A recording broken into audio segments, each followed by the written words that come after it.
लोकसभा का चुनावी संग्राम आखिरी चरण में है, जिसके लिए सियासी दलों ने अपनी पूरी ताकत झोंक दी है। इस आखिरी चरण में एक ऐसी भी हॉट सीट पर मतदान होने वाला है, जिस पर चुनाव के ऐलान से ही सियासी नजर है, और वो सीट है प्रधानमंत्री नरेंद्र मोदी की संसदीय सीट वाराणसी। पौराणिक रूप से वाराणसी संसार का सबसे पुराना जीवंत शहर है, जिसकी गिनती हिंदू धर्म में सर्वाधिक पवित्र नगरों में होती है, जहां की संस्कृति का श्री काशी विश्वनाथ मंदिर और गंगा नदी से अटूट रिश्ता है।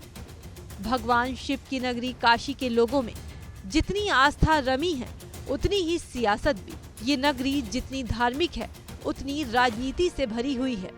तभी बाबा भोले की इस नगरी ने देश को 2 प्रधानमंत्री दिए। बता दें कि वाराणसी लोकसभा सीट से बीजेपी की ओर से पीएम मोदी लगातार तीसरी बार चुनावी मैदान में है और हैट्रिक लगाने की तैयारी में है। तो वहीं समाजवादी पार्टी के समर्थन के साथ कांग्रेस ने अजय राय को चौथी बार चुनावी मैदान में उतारा है, जिन्हें पिछले 3 बार से लगातार हार मिली है।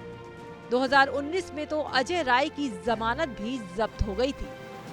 वैसे पीएम मोदी के कद के सामने वाराणसी में किसी और का जीतना नामुमकिन सा नजर आ रहा है, लेकिन ये राजनीति है जहां इतिहास बनते भी हैं और टूटते भी, और वाराणसी तो इसका सबसे अच्छा उदाहरण है, क्योंकि यहाँ के इतिहास पर नजर डालें तो कभी कांग्रेस का गढ़ रही ये सीट पिछले कुछ चुनावों से बीजेपी का किला बन गई है।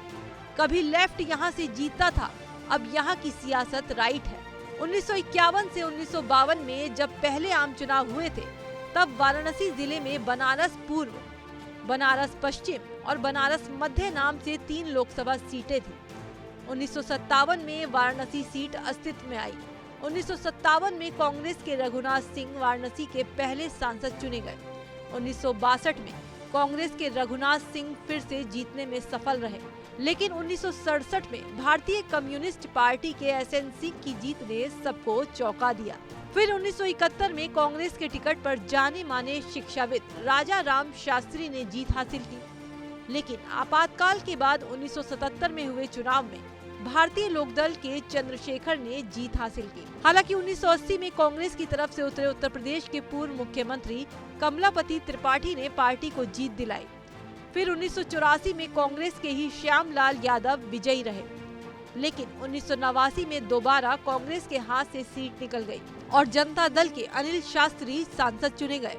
फिर राम मंदिर आंदोलन से बदली सियासी फिजाओं में 1991 में वाराणसी में बीजेपी का भगवा लहराया और शीश चंद्र दीक्षित ने इस सीट से पहली बार कमल खिलाया। 1996, 1998 और 1999 में बीजेपी के शंकर प्रसाद जायसवाल ने जीत की हैट्रिक लगाई। हालांकि 2004 में राजेश कुमार मिश्रा ने दोबारा कांग्रेस की वापसी कराई, लेकिन 2009 में बीजेपी के मुरली मनोहर जोशी ने बसपा के टिकट पर उतरे बाहुबली मुख्तार अंसारी को हराया, और 2014 और 2019 में प्रधानमंत्री नरेंद्र मोदी ने बम्पर वोटों से जीत हासिल की। तीसरी बार फिर प्रधानमंत्री नरेंद्र मोदी वाराणसी की सीट पर उतरे हैं, जिन्होंने पिछले 10 सालों में आस्था की नगरी का जो कायाकल्प किया है, उससे मोदी की हैट्रिक लगभग तय मानी जा रही है। यहाँ तक कि सपा सुप्रीमो अखिलेश भी जब यूपी की बात करते हैं, तो 80 में से 79 सीट पर ही अपनी दावेदारी पेश करते हैं। शायद वो एक सीट वाराणसी की ही है जिस पर विरोधी भी मोदी की जीत तय मानते हैं। चलिए अब एक नजर डालते हैं यहाँ के जातीय समीकरण पर। वाराणसी लोकसभा सीट पर करीब 19 लाख मतदाता है, जहां 3 लाख ब्राह्मण और 3 लाख मुस्लिम वोटर्स हैं। इसके अलावा 3 लाख गैर यादव ओबीसी वोटर हैं, जबकि 2 लाख से ज्यादा कुर्मी मतदाता हैं। इस सीट पर 2 लाख वैश्य वोटर के अलावा 1.5 लाख भूमियार वोटर हैं। इस सीट पर 1 लाख यादव और 1 लाख अनुसूचित जातियों के वोटर्स भी हैं। वैसे तो मोदी का सियासी कद और काशी के कायाकल्प पर गौर करें तो जातीय समीकरण बहुत मायने नहीं रखता है, लेकिन ये काशी है, भोले की नगरी के लोग भी भोले जरूर हैं। तभी तो जो इनके दिल को भा जाए उस पर इतना प्यार लुटाते हैं कि जीत का सेहरा बांध देते हैं। लेकिन अगर काशी के लोगों के मन की बात ना समझी तो इतिहास बना देते हैं। ऐसे में 2 बार से काशी से जीतकर बहुमत से सरकार बनाने वाले पीएम मोदी को क्या तीसरी बार भी यहाँ की जनता से प्यार मिलेगा, ये हमें जरूर बताएं।